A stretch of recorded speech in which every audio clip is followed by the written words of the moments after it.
Talked about this core that Boston has that is intact for the next few years and everything with Porzingis and the crew. That you would imagine Boston would have a chance to win 2 or 3 championships in this window that they have. Well, now that Tatum with a torn Achilles, he's out for a legit calendar year and possibly longer than that. So you imagine that we won't see Jason Tatum at all next season. So what does that look like for Boston? You imagine it's going to be drastically different.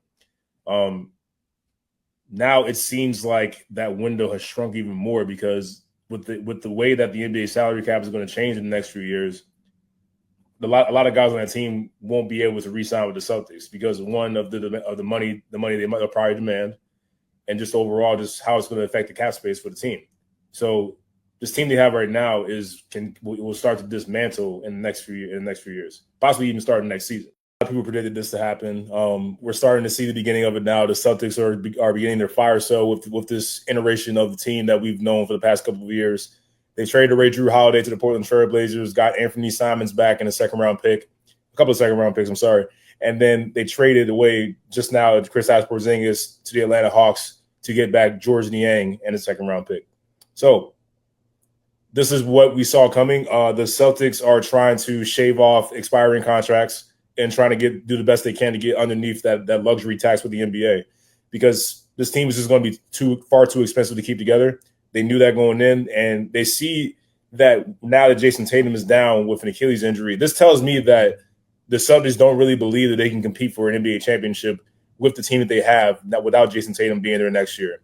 They're still going to be competitive, as you expected, but I think they know that with where this team is without Tatum and the fact that they have these expiring contracts going on, it was better for them to start shaving off money now and start working on stacking up some draft picks early so they could become competitive and get a good team and continue to keep a good team around Jaylen Brown and Jason Tatum, assuming that Jaylen Brown is still going to be there.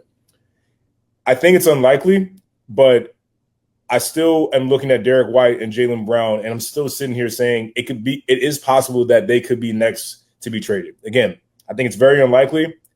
I don't see that coming, but I don't think we can rule that out. I don't think that's something we can say that's totally out of the question, given what the Celtics have already done.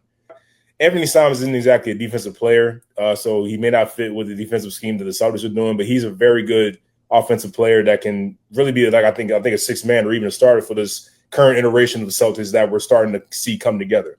So he can definitely provide that. George Niang has for a long time been a very good shooter in this league.